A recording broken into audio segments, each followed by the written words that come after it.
पंडित जी, मेरा आपसे एक और सवाल ये है कि लक्ष्मी और गणेश पूजन का सही समय क्या है? अक्सर लोग समय को लेकर के भी काफ़ी संशय में रहते हैं कि किस पहर में, किस समय में पूजन जी, होना चाहिए। जी, लक्ष्मी जी को चंचला कहा है कि वो चंचल रहती है, चलायमान रहती है।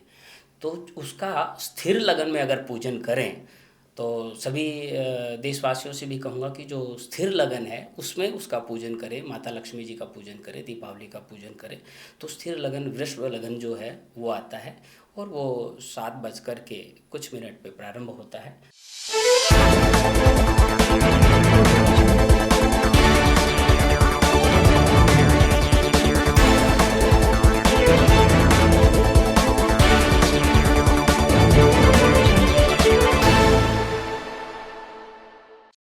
हिंदू धर्म के प्रमुख त्योहारों में से एक दिवाली का त्योहार, जो केवल एक त्योहार नहीं है बल्कि ये खुशियों का त्योहार भी कहा जाता है, दियों का त्योहार भी कहा जाता है और ये घर में बरकत लेकर आता है।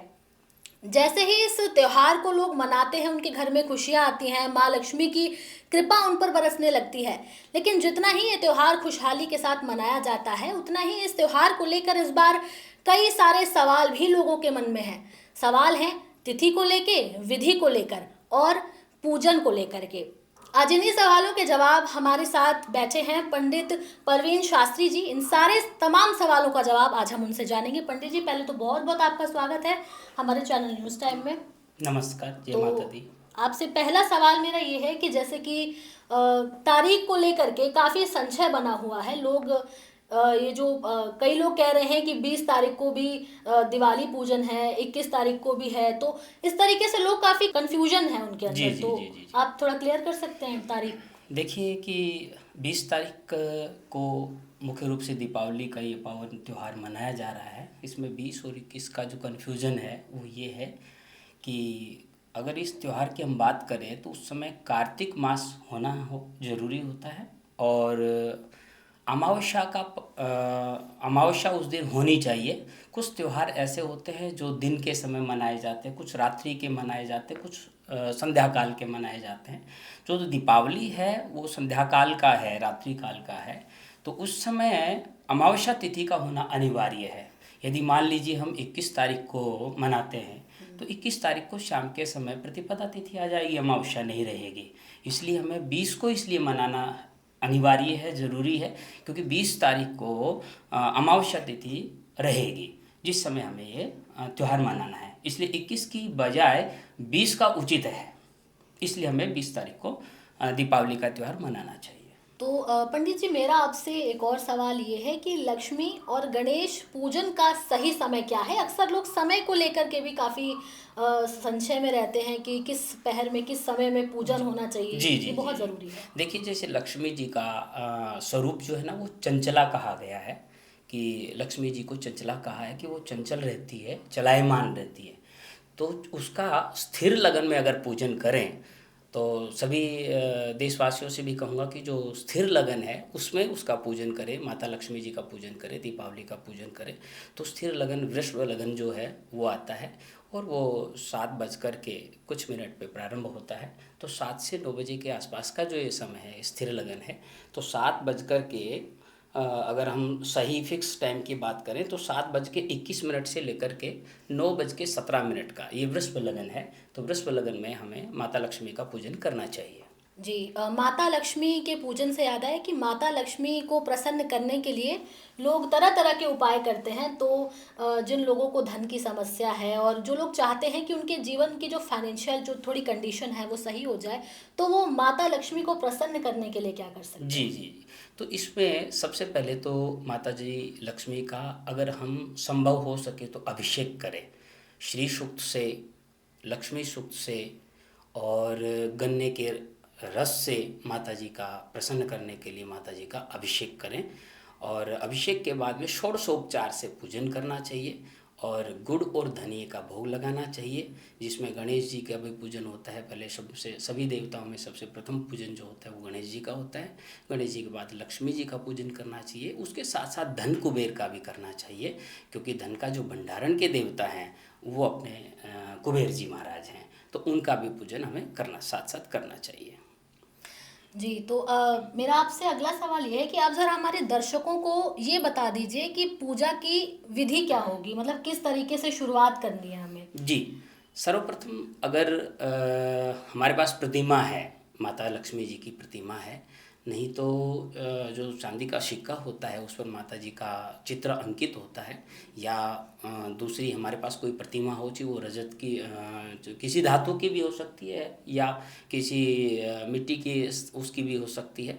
लेकिन अगर धातु की है तो उस सबसे पहले उनका स्नान कराया जाए, स्नान कराएं, और श्री सूक्त के माध्यम से कर सकते हैं, पंचामृत से स्नान करें, गन्ने के रस से स्नान करा करके फिर माता जी को आप अच्छे सुगंधित द्रव्य से स्नान कराएं, फिर उनको वस्त्र आभूषण आदि पहना करके श्रृंगार करके माता जी का, और फिर उनको कुमकुम चंदन तिलक लगाएं।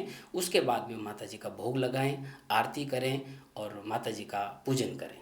पंडित जी, दिवाली के त्योहार में रंगों का भी एक खेल होता है अपना। जी जी रंगों को किस रंग के कपड़े पहनने, इसको लेकर अक्सर पेच फंसा रहता है। जी जी जी जी तो काफी ऐसे लोग कहते हैं कि काले या जो काफी गहरे गाढ़े रंग हैं वो कपड़े पहनना हमको मतलब अवॉइड करना चाहिए, नहीं पहनने चाहिए ऐसे कपड़े। जी जी तो जी। रंगों का क्या ये खेल होता है? देखिए, वैसे तो आपकी इच्छा अनुसार होता है कि भैया जिसको जो रुचिकर है, मन में जो भी रुचि है उस वस्त्र को हम धारण करते हैं। लेकिन फिर भी अगर पीताम्बर जो है गोल्डन कलर अगर हम कहें तो गोल्डन कलर को पहने, और स्वच्छ कपड़े पहने, और ज़्यादा कड़क भड़क के कपड़े ना हों, और माता जी को प्रसन्न करने के लिए जो है सुनहरे रंग के कपड़े अगर पहने तो माता जी बड़ी प्रसन्न होती हैं उनसे। तो इस प्रकार के वस्त्र आदि हम पहने। लेकिन इसमें सबसे बड़ी बात होती है पवित्रता का ध्यान रखें, पवित्रता का विशेष करके ध्यान रखें। और पवित्रता से अपनी आत्म शुद्धि से और शरीर शुद्धि से, दोनों प्रकार की शुद्धि हो वो बहुत ज़रूरी है। तो आत्मशुद्धि जब होती है और पवित्रता जब होती है, या दूसरी भाषा में कहूँ तो हमारी नियति जब साफ होती है तो धन की वृद्धि अपने आप होती है। बिल्कुल, हमारी नियति साफ होना बहुत ज़रूरी है। अगर आपके मन में किसी तरह का कोई खोट है तो भगवान आपसे प्रसन्न नहीं रह सकता है। मन का साफ होना बहुत ज़रूरी बहुत है। ज़रूरी है जी। मेरा आपसे एक और सवाल है कि जभी भी हम ऐसे मार्केट में जाते हैं, चूँकि दिवाली का त्योहार है, त्योहारी सीज़न है, तो गणेश लक्ष्मी की मूर्ति के लिए हम लोग मार्केट में जाते हैं। कई लोग भूल चूक से आजकल गणेश भगवान की प्लास्टिक की होती हैं मूर्तियाँ, वो ले आते हैं, या फिर कई लोग खंडित ले आते हैं मूर्तियाँ। और जी कई इस चीज़ में भी थोड़ा संशय बना रहता है कि जो भगवान गणेश है उनका जो सूंड है वो दाईं तरफ होना चाहिए या बाईं तरफ होना चाहिए। तो एक बार वो भी हमारे जी दर्शकों जी को जी बता जी। दीजिए आप। देखिए, सबसे पहले तो ये हो कि कोई भी मूर्ति हो वो खंडित नहीं होनी चाहिए। ये आप पहले अच्छे से अवलोकन कर लें उस मूर्ति का, कि खंडित मूर्ति किसी भी देवी देवता के हमारे हिंदू धर्म में नहीं, उनका कोई स्थान होता है। और रही बात दाहिनी तरफ, अगर गणेश जी की सूंड की बात करें तो दाहिनी तरफ अगर मूर्ता है तो वो शुभ माना गया है, शास्त्र में ऐसा मान्यता है। और पवित्र रही बात धातु की, किसी मिट्टी की है या धातु की है तो धातु की भी ले सकते हैं और मिट्टी की भी ले सकते हैं। तो उसमें ये कोई ज़रूरी नहीं है कि मिट्टी की नहीं ले सकते, मिट्टी से बनी हुई भी ले सकते हैं, पाषाण की भी ले सकते हैं, और किसी धातु से बनी हुई है तो वो भी हम ले सकते हैं। जी तो हमारे दर्शकों को इतना सब तो समझ आ ही गया होगा कि किस तरीके की हमें मूर्तियाँ लेनी चाहिए, पूजा के क्या विधि विधान है, समय क्या है और तारीख क्या है, इन सब चीज़ों से। अब मेरा आपसे आखिरी और सबसे बड़ा सवाल है कि ये जो दिवाली का त्योहार है ये किन लोगों के लिए ज़्यादा शुभ है? कौन सी राशि के लोग होते हैं? कई बार ऐसा होता है कि कुछ लोगों के लिए ये शुभ नहीं निकल कर आता है, तो ऐसे में किन लोगों के लिए ये खास होगा ये त्योहार इस बार जी का? जी जी। देखिए, सबसे पहले तो किन लोगों के लिए और किन लोगों के लिए नहीं है, ये एक सवाल ही गलत है। ये माता लक्ष्मी है, बहुत दयालु है, कृपालु है, और हमारे कर्म के अनुसार वो हमें फल देती है। अब हमारे कर्म गलत हो सकते हैं, कोई व्यक्ति गलत नहीं हो सकता, कर्म गलत हो सकते हैं। तो हमारे कर्मों के अनुसार हमें फल प्राप्त होता है। तो कोई व्यक्ति किसी फला राशि के लिए गलत है, या किसी भी राशि व्यक्ति के लिए गलत, ऐसा नहीं है। माता तो दयालु है, वो तो सबको अपने समान रूप से देती है। लेकिन हाँ, जिसका कर्म है उस कर्म के अनुसार वो फल देती है। तो सबके लिए शुभ है। अब की बार नवरात्रों की अगर बात करें तो नवरात्रि भी अब की बार 9 की बजाय 10 आए हैं, बढ़ी हैं। और 5 दिवसीय ये माता जी का जो जन्म ये है आपका लक्ष्मी उत्सव जो है, जिसको दीपावली हम कहते हैं, तो वो भी 5 दिवसीय न होकर के अब की बार 6 दिवसीय है। जिसमें हम धनतेरस की बात करें, छोटी लक्ष्मी की दीपावली की बात करें, या फिर बड़ी दीपावली की बात करें, अन्नकूट की बात करें, गोवर्धन की बात करें, इन सबको, और भैया दूज की बात करें, तो 5 दिन की बजाय 6 दिन का आपकी बार आ रहा है, जिसमें आपकी अमावस्या भी जो है वो 21 तारीख को अमावस्या रहेगी, 20 की ना होकर के। अब इसमें बात आती है कि 20 की दीपावली की जब हम बात करते हैं तो वो दीपावली तो आ रही है 20 तारीख की, लेकिन अमावस्या आप कह रहे हो कि 21 तारीख की, ये कन्फ्यूज़न क्यों? अगर आगे बात आपके सामने भी आ सकता है कि अभी तो आप थोड़ी देर पहले तो कह रहे थे कि अमावस्या जिस दिन की होगी उसी दिन दीपावली होनी चाहिए, अभी आप कह रहे हो कि 20 तारीख की तो दीपावली है और 21 तारीख की अमावस्या है। ये भी मैं एक बार क्लियर करना चाहता हूँ, दर्शकों से बताना चाहता हूँ कि जिस प्रकार से मैंने आपको पहले ही फर्स्ट में बताया था कि कुछ त्यौहार दिन के रूप में मनाए जाते हैं, दिन में मनाए जाते हैं, कुछ मध्यकाल में मनाए जाते हैं, कुछ रात्रि काल में मनाए जाते हैं। तो जो अमावस्या का जो पर्व है, अमावस्या की तिथि की अगर हम मान्यता करें तो कुतुब वेला जो है वो दोपहर में, कुतुब वेला जो है दोपहर में आती है। तो कुतुब वेला के समय में जो तिथि है, मान लीजिए अमावस्या की बात करें तो 20 तारीख को कुतुब वेला में अमावस्या तिथि नहीं है, वो शाम के समय आती है। तो इसलिए हम अमावस्या 20 को नहीं मनाएंगे, हम 21 तारीख को मनाएंगे, क्योंकि दोपहर के समय में अमावस्या कुतुब वेला में तिथि आ जाती है, इसलिए हम अमावस्या जो मनाएंगे वो 21 तारीख को मनाएंगे और दीपावली जो है वो 20 तारीख को मनाएंगे। जी। तो ठीक है, बहुत बहुत धन्यवाद आपका पंडित जी, हमारे साथ जुड़े रहने के लिए। हमारे इस दिवाली स्पेशल प्रोग्राम में आपने बहुत अपना योगदान दिया, बहुत बहुत धन्यवाद। जी मैम। तो आप सभी लोगों ने सुना कि किस तरीके से दिवाली का जो त्यौहार है इस बार मनाना है, गणेश पूजन कैसे करना है, लक्ष्मी पूजन कैसे करना है, खास करके तारीखों को लेकर के जो कन्फ्यूजन था वो लोगों को अब क्लियर हो चुका होगा।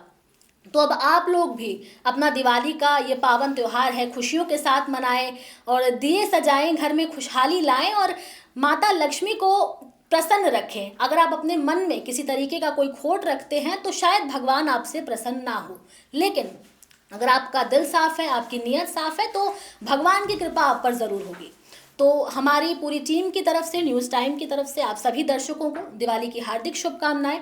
आप हमारे इस रिपोर्ट को कमेंट ज़रूर करें, हमारे चैनल को सब्सक्राइब करें, लाइक करें, शेयर करना ना भूलें। नमस्कार।